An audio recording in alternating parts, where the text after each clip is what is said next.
Hello. So yes, thank you for sticking around to the final presentation. I'm standing between you and drinks.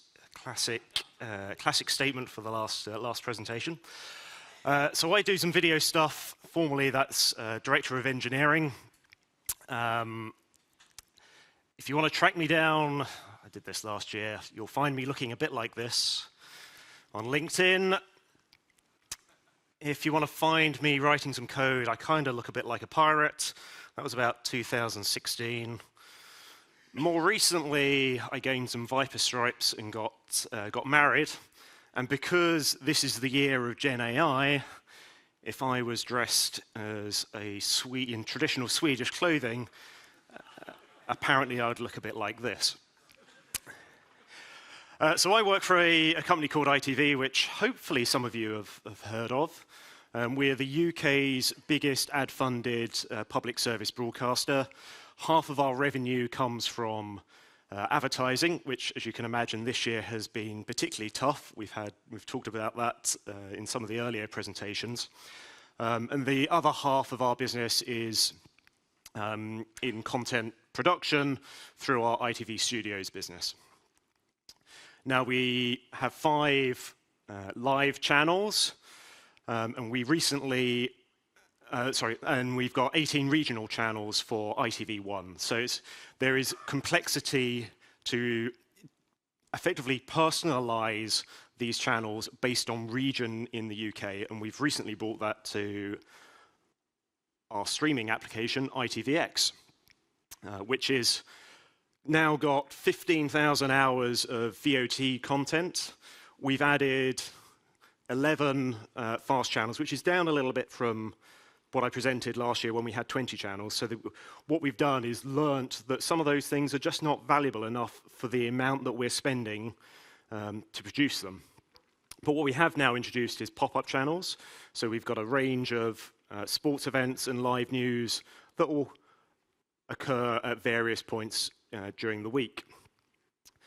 Now, it wouldn't be a media presentation without a short video, which is going to summarize some of ITVX's successes over the last year.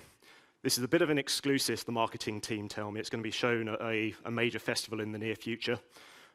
So here we go. Hopefully that gives you a bit of context about what ITVX is about, shows you a little bit of the application. For those that are in the UK and are able to consume it, there really is some great content on there. Particularly this year, I really enjoyed Trigger Point, which was shown in there, especially as I used to work in some defense stuff that's involved in that kind of area. Now, the tech teams haven't been sitting around doing nothing. Clearly, they've been working very hard over the last 12 months. Our Conviva score is up 12 points in live streaming and up 5 points for our video on demand parts. As I said earlier, we've added regionality to ITV1, which has always been available on the transmitted channels, but we've finally brought that online. We've also added subtitles to all of our advertising, which again, we believe is a UK first and plays into the accessibility stuff that we take really seriously. We worked with Acedo to introduce PlayStation, one of the last major devices for us to get added. Yes, I managed to get a name check in there for you. And after lots of extensive research, and I mean proper lab testing, we selected TheoPlayer as our player of choice. And we're in the process of integrating that into the app. It will be launched in probably a month's time. Maybe it'll be after the Euros, 2 months' time. We're going to continue to use Shaka Video Player and the native iOS players while we migrate more of our devices over to TheoPlayer. Really great company to work with. Now, streaming at scale has really never been tougher. And last year I said streaming is one of the most interesting and robust. Let me try this again. Streaming remains one of the most interesting and broadest technical challenges of the 21st century. And this year, it has got tougher. The cost controls, someone was talking about this in one of the earlier presentations. It has just got so difficult to monetize and make profit from these types of services. And we've seen Disney, Netflix, all of them putting up prices, introducing advertising to try and lower the barrier to entry. But what has to continue is the investment in the technology. Bob Iger at Disney has said the importance of owning technology for Disney Plus is critical to them driving viewers to the service and helping them manage the costs, introducing new revenue models. Now, our software stack at a super high level looks something like this. There's a phenomenal number of components and subsystems that make it up, and this really only represents the downstream bits. It doesn't represent the content supply chain. And of course, if something goes wrong in any one of these components, the chances are the viewers are gonna see it. And especially in the video delivery chain here that me and my teams look after, if something fails in there, it's very, very high probability that it's going to result in viewer impact. As you'll no doubt remember from my presentation last year, we had this issue in the last Euros game, which we are not going to be repeating this mistake this time out, where our previous product, ITV Hub, had a packaging problem that resulted in looping content. You can watch last year's video to learn a bit more about what happened. And of course, ITV is not the only ones to have these types of issues. Netflix, trying to launch a live streaming service, had issues. DAZN, and most recently Paramount Plus for the Super Bowl. No, not Super Bowl. Yes, Super Bowl. Had streaming issues. And really, what's driving a lot of these issues is this type of peak in traffic, which is fairly deterministic for a match. You see sort of the matches starting, viewers come in. But then there are other anomalies that something happens in the match, in this case, a Wales penalty, and viewers have just dropped off. That can trigger alerts into the various monitoring systems, and suddenly you'll have CDNs panicking that traffic has just dropped off and they don't understand why. And it's all to do with the particular match in question. And the types of things that will cause failure are just straight scale problems. Too many people trying to sign in at the same time, or all trying to reset their passwords because they haven't used the service for a year, triggering a backlog of emails, resulting in them wondering why they haven't had their password reset email and requesting yet another email, so just making the situation worse. And some of these problems are driven by trying to manage the cost of the estate. It probably can make a lot of them go away by just throwing more compute at it consistently. But we just can't afford to do that anymore. We have to right-size our cloud compute. And another example, too many people hitting that play button at exactly the same time can cause not only scale problems our side, but can cause problems for the CDNs who are receiving or going to be distributing the video segments. They have to allocate compute to be able to do that. And of course, these are not the only examples.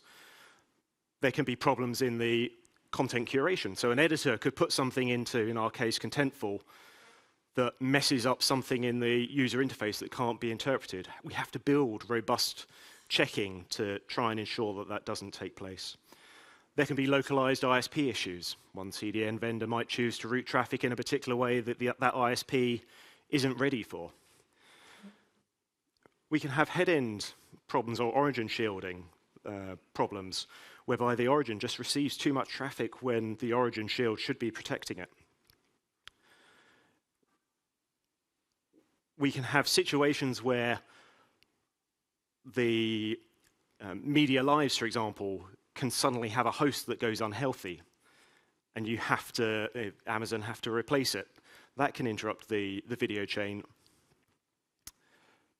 And of course, targeted DDoS attacks are still a big threat and something that we are being particularly careful of heading into the Euros this year.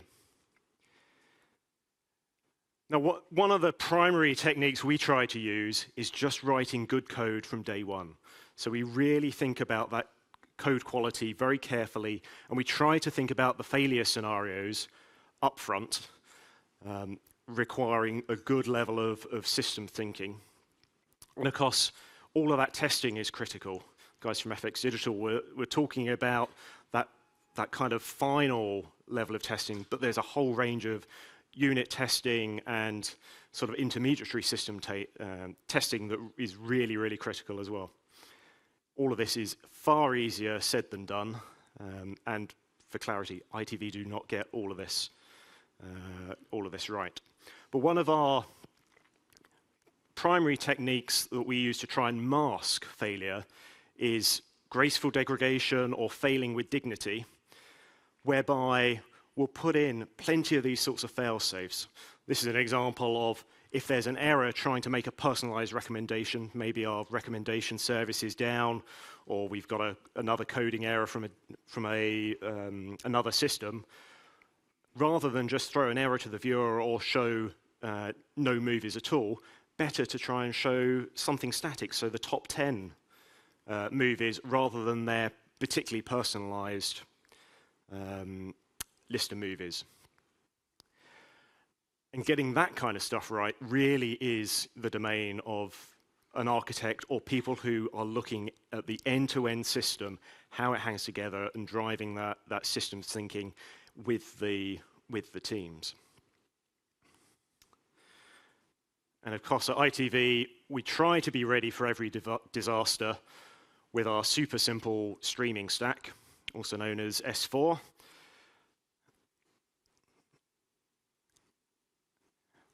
Which provides us with a serverless packaging model, no DRM, because if we're at this kind of stage, we kind of don't want to worry about complexity.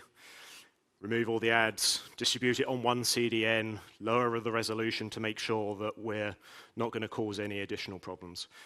And this is the type of thing that we'll be testing over the coming couple of weeks as we head into the Euros.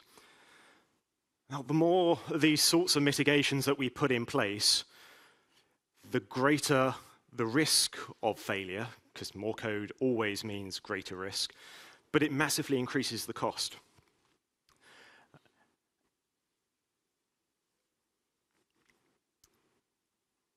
Now, the way we try to think about our operational summary really starts with planning and testing. So we will gather audience projections from a variety of sources and use a collection of historical data. We'll look at major changes that have taken place since we last ran an event, and the last big event we ran was the World Cup, which was coming up for 18 months ago. Clearly the systems have moved on a good deal in that kind of time, so we want to revalidate, rebuild our confidence that things are going to be there. So we'll be doing things like load testing. And we do that on a very regular basis, like every week. We'll do that in production. But for a major event like this, we'll bring in something like Akamai's Cloud Test, which allows us to have distributed testing at massive scale. We did a test just yesterday, ramping from 0 to 500,000 concurrent viewers in 1 minute to see whether the systems, the CDNs, were all going to work. And I'm pleased to say they worked on both of our two primary CDNs, and we're very happy that that's gone through cleanly. We're constantly reviewing our runbooks, which everyone says they have a runbook. What this really is about is trying to know the plays you're going to make should a certain scenario happen. You don't want to be trying to think about that kind of stuff on the fly. Better to have analyzed the scenarios that we think are going to fail or potentially occur and have a plan of attack to deal with them. And probably last but not least, that S4 stack, let's say we ran for a couple of hours just to make sure it's still working and ready to use should we choose to pull that play from our runbooks. We have over 150 services, individual services that make up the stack. Again, it depends a little bit on how we count those. It's quite possibly a lot more.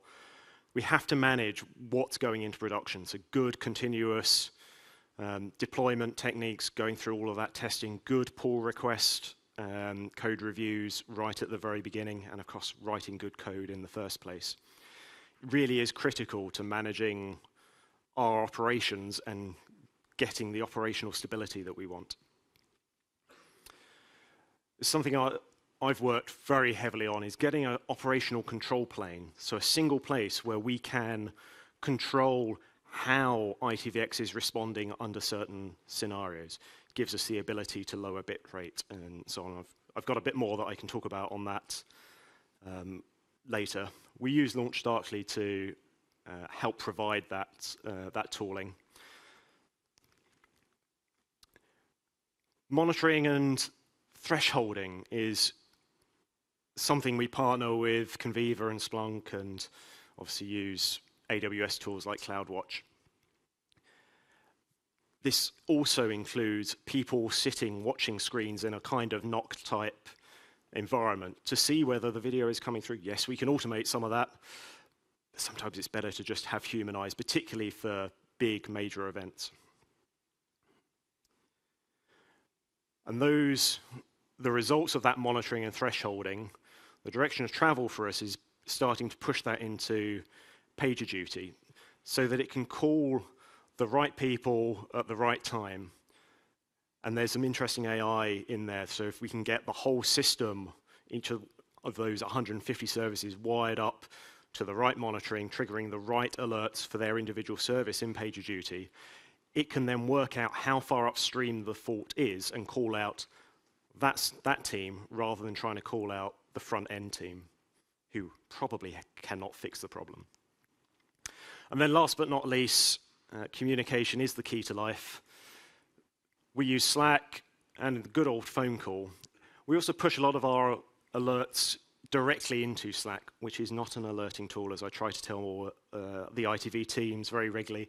It is there to communicate, use a tool like PagerDuty for alerting. So this is a gradual migration. We talked about the operational control plane. This gives you an idea of some of the flags that we've got in our configuration to allow us to turn off the ad service. If it's behaving badly, we're turning it off. If we need to change our CDN mix, there's a tool. We've got that in there as a probabilistic tool. We're going to be able, in the next few weeks, to steer traffic based on ISP or ASN. So some quite powerful things there to help us manage very, very difficult streaming scenarios. And during a live event, we will try to separate out the responsibility of communicating internally to key stakeholders from the person who's on the hook for managing any incident. And that person will probably have a team of people looking at screens. We'll come and sit in the office, so we're co-located. And that's a really important distinction. The last thing you want to be doing while trying to manage a situation is dealing with stakeholders who kind of want to know just when it's going to be fixed. And in the case of my teams, because it's such a critical part of the estate, we will gather probably remotely, and instead of watching the football match, we will look at the graphs and wonder why the football is so interesting, and find the graphs much more fascinating. We're lucky enough to have what we call the Streaming Operational Support Team, SOS. They are a 24/7 support team that will be looking at screens as alerts come in. They'll try to do some first-line triage.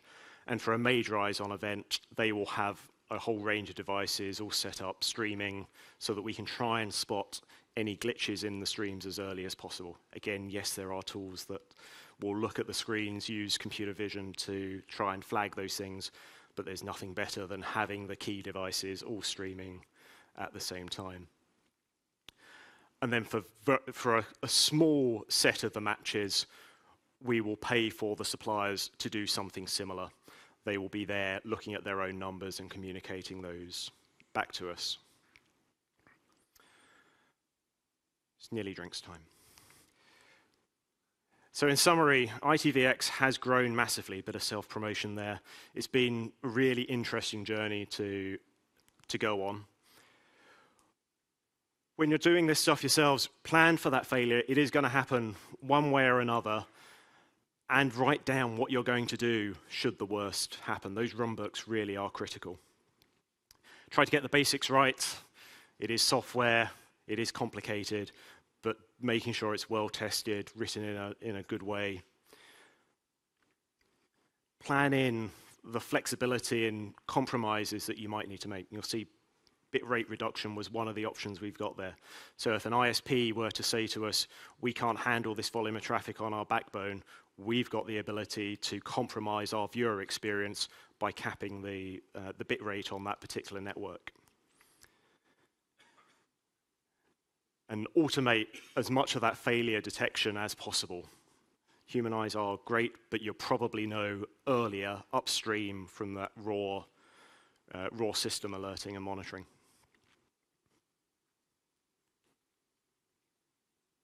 Thank you very much.